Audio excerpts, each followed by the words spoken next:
میں کافی دنوں سے یہ سوچتا تھا کہ ہم تو وہ لوگ ہیں جن کو مانگنا بھی نہیں آتا، دعا کرنی بھی نہیں آتی. ایسے ہماری حالت اس فقیر کی ہے کہ جس کے پاس کوئی جھولی اور پیالہ بھی نہیں جس میں مانگنے کا طریقہ بھی نہیں آتا. تو ایک مرتبہ حضرت حکیم الامت حضرت تھانوی رحمۃ اللہ علیہ یہی دعا کی فضیلت بیان فرما رہے تھے، اور اس میں یہ جملہ فرمایا کہ مانگنے والا چاہیے، دینے والے کے دینے میں کوئی کمی نہیں. مانگنے والا چاہیے، کوئی جو ناشنا سے ادا ہو تو کیا علاج، ان کی نوازشوں میں تو کوئی کمی نہیں. مانگنے والا چاہیے، جھولی پھیلانے والا چاہیے، اس کی عطا میں کوئی کمی نہیں. تو حضرت خواجہ حضرت الحسن صاحب مجذوب رحمۃ اللہ علیہ برابر میں بیٹھے ہوئے تھے، تو انہوں نے کہا حضرت کسی کے پاس جھولی بھی نہ ہو تو کیا کرے؟ جھولی بھی نہ ہو تو کیا کرے؟ یعنی مانگنا نہ آتا ہو تو کیا کرے؟ تو فرمایا جھولی بھی وہیں سے مانگے. یا اللہ میرے پاس تو جھولی بھی نہیں ہے، یا اللہ مجھے تو مانگنا بھی نہیں آتا، تو مجھے مانگنے کی توفیق بھی آپ ہی عطا کر دو. میرے پاس مانگنے کے الفاظ نہیں، الفاظ بھی آپ ہی عطا فرما دو. میں کیا کیا مانگنا چاہیے اس سے بھی ناواقف ہوں. اتنا میں نادان ہوں، اتنا ناواقف ہوں کہ میرے بھلائی کی کیا چیز ہے وہ مجھے نہیں آتی، اس کو مانگنا نہیں آتا. تو اللہ وہ بھی مجھے سکھا دیجئے، وہیں سے مانگو. اور یہ سنت ہے نبی کریم سرور دو عالم صلی اللہ علیہ وسلم. کیا فرمایا؟ اللہم انی اسألک خیر المسئلہ وخیر الدعاء وخیر الاجابہ. اے اللہ میں آپ سے اچھی دعا مانگنے کی توفیق چاہتا ہوں. اچھی دعا مانگنے کی. اب حضور سے زیادہ اچھی دعا کون مانگے گا؟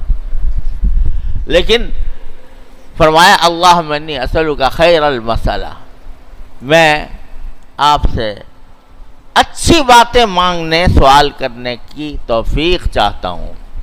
وخیر الدعاء، اور اچھی دعا کرنے کی توفیق چاہتا ہوں. وخیر الاجابہ، اور دعا کی اچھی قبولیت کا آپ سے مانگتا ہوں. تو جس کو دعا کرنی نہیں آتی وہ بھی اللہ میاں سے مانگے، یا اللہ مجھے تو دعا کرنی آتی نہیں. تو آپ ہی فرما دیجیے. ہمارے حضرت والا حضرت عارف قدس اللہ تعالیٰ سرہ فرمانے لگے کہ ایک مرتبہ میں بیت اللہ شریف کے بالکل قریب بیٹھا ہوا تھا. اس زمانے میں بیت اللہ شریف جو ہے وہ اتنا رش نہیں ہوتا تھا. ہم نے بھی ایسے وقت گزارے ہیں کہ ہر چکر میں حجر اسود کا بوسہ مل جایا کرتا تھا. 25-30 آدمی بس طواف کر رہے ہیں، اور اس میں تو حتیم میں اکیلا بیٹھا ہے آدمی مذہب رحمت کے نیچے. تو حضرت بھی کسی صورت میں تھے کہ جو خاص طور پر مقبولیت کی جگہ ہوتی ہیں ان میں سے کہیں مجھے یاد نہیں رہا کس جگہ، وہاں تشریف فرماتے اور ہاتھ اٹھائے. اب حضرت کہتے ہیں کہ میں نے ہاتھ تو اٹھا لیا، دعا سمجھ میں نہیں آ رہی، کیا کروں. جتنی دعائیں جب مجلس ختم ہوتی تھی حضرت والا کی تو آخر میں حضرت دعا کیا کرتے تھے. 10-15 منٹ کی دعا ہوتی تھی.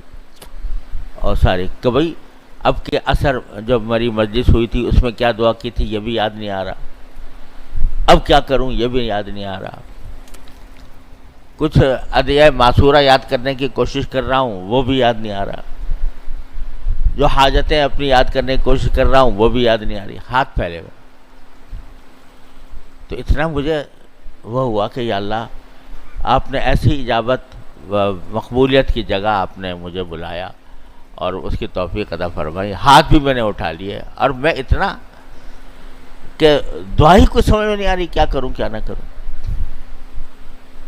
تو فرماتے ہیں کہ کچھ ایسا محسوس ہوا جیسے کہا جا رہا ہو کہ تو دعا کیا مانگے گا، تو کیا مانگے گا، یہ تو نے جو ہاتھ اپنے پھیلائے ہوئے ہیں ہمارے سامنے، یہ ہاتھ جو ہیں یہ ساری حاجتوں کے نمائندے ہیں، یہ ساری حاجتوں کے نمائندے ہیں، تو زبان سے کیا مانگے،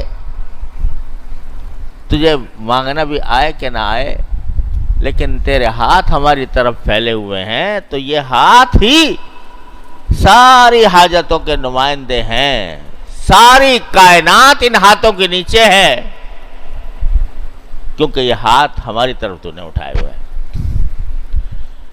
تو بعض اوقات بے زبانی کی بھی ایک زبان ہوتی ہے، بے زبانی کی بھی ایک زبان ہوتی ہے